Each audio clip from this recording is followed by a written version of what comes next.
Hello, and welcome to Simple Blind Luck. I am Blind Luck, and I'll be your guide dog on our little adventure. Alrighty, folks.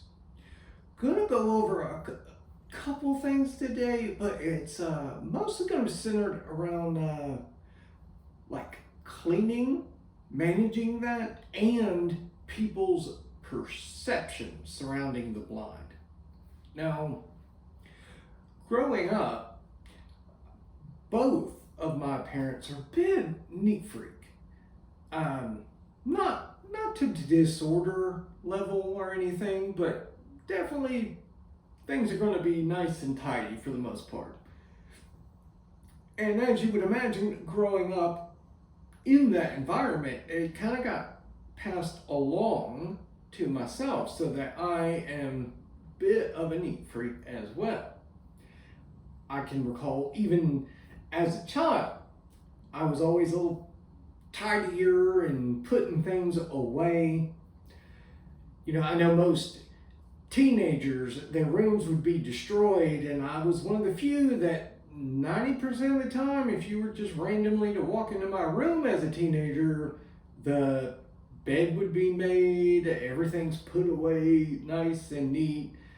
Matter of fact, I wasn't able to go to sleep at night if like my room was messy. I tried, and my eyes started twitching, and I eventually had to get up and clean my room, and then I could finally go to sleep. Now, one might assume that, okay, you go blind, well, a lot of that goes out of the window because, I mean, you can't see. So just assume it's clean and go about your day.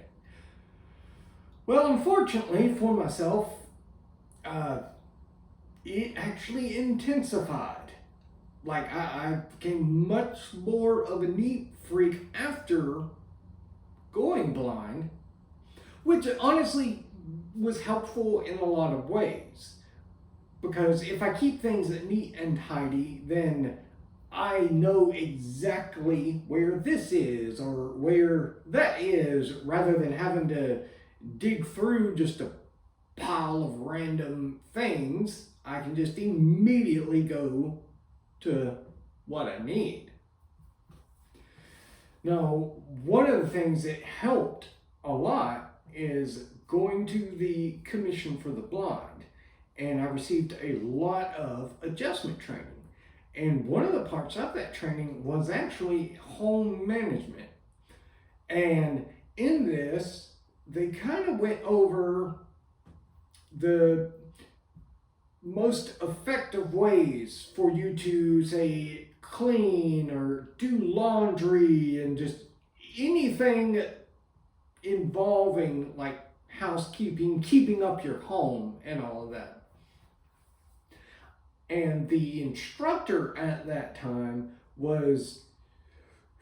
she was pretty rough. Like, she was hardcore about being clean and real strict about it. And to be honest, I love her for it, because it made me learn these things and be able to implement them very well. I recall they had a mock bedroom set up, and she would go in there and she would rip off the comforter, the sheets, the fitted sheet. She would take the pillowcases off the pillows, and everything's just piled around the room, and be like, all right, fix it.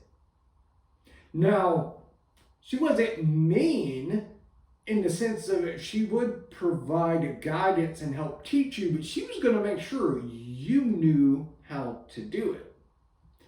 I mean, they had also a mock kitchen set up, and she would go into the kitchen, and she had this famous bag of grits, and she would take and just sprinkle it randomly around the kitchen, and then you get a broom and, all right, clean it up. And you kind of learn methods for, say, to do something like sweeping and using kind of gridding off the area to ensure you're not missing anything. And I would usually go a step further and I would make sure I was overlapping the previous lines just to make doubly sure I wasn't missing anything. And this was helpful because, like I say, my craziness about being clean, instead of, pacifying a bit, it intensed once I became blind.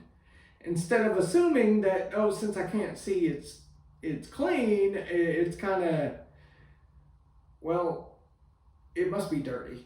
I can't see it, it's dirty.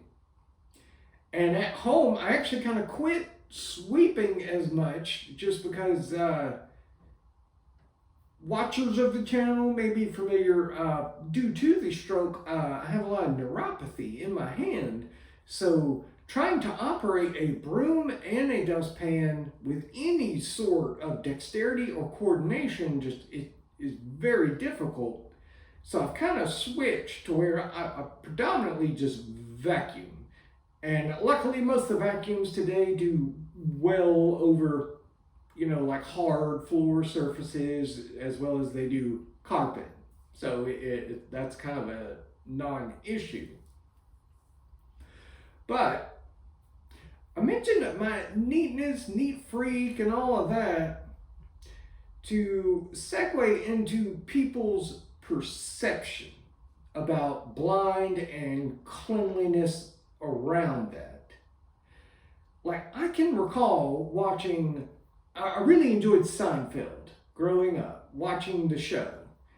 And there was a particular episode where two of the characters, George and Jerry, are sitting there having a discussion. And they're talking about what it would be like dating somebody that's blind. And they end up getting to the point of, well, I wouldn't really like it because I think they would be real messy. They'd be leaving crumbs everywhere and just be kind of dirty, leaving things in disarray. And watching that as a kid, I remember thinking, yeah, that makes sense. I mean, they're blind, they can't see, so of course they're going to be making a mess all over the place and not cleaning it and not even being aware they made a mess. And I think that kind of thing is really pervasive among people's just natural perception. They just kind of assume that, well, if you're blind, you're going to be kind of messy. And I had a real world example of this back when I was staying at my grandmother's house. Now, I stayed there for several years by myself.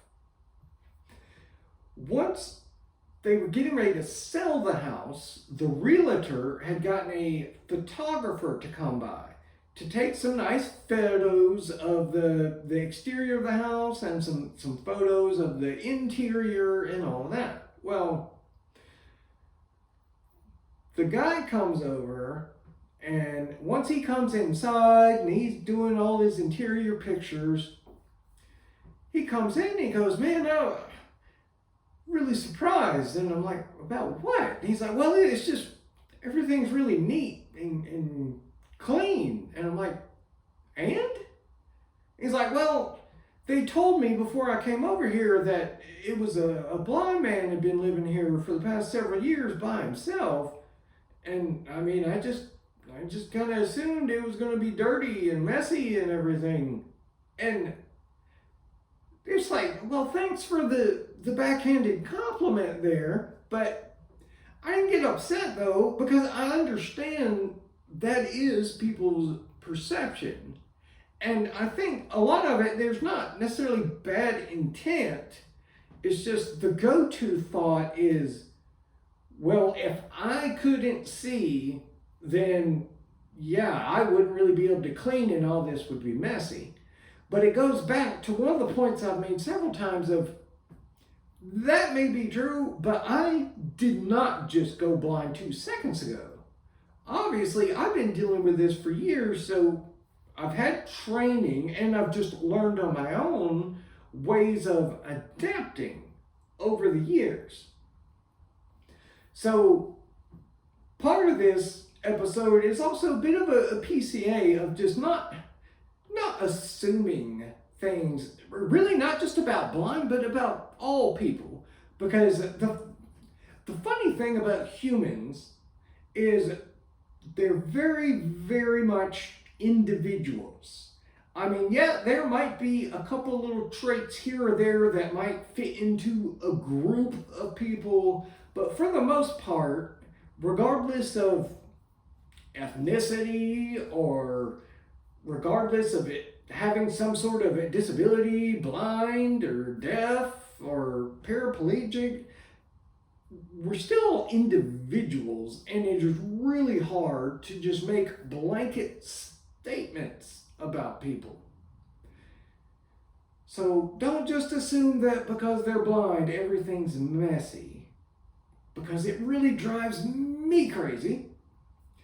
Or if anything, it's all right, because when people come over and they're like, wow, your house is cleaner than mine, they're so amazed by that. I guess that can make you feel good, but on one hand, well, they were kind of assuming it was going to be a wreck. So just keep your expectations and preconceptions of people kind of in mind and in check a little bit. We're all human, we're all individuals, and nobody fits in one box, typically. But with that rant over, I will leave you with an on the bright side. And for today, it's, I'm blind. But on the bright side, there could be a couple spots of dirt in my kitchen floor, and I don't see it, so I don't care. Unless, of course, you happen to be blind and OCD about being clean, and it bothers you a lot. But we won't talk about that. On that note, I will hear you later.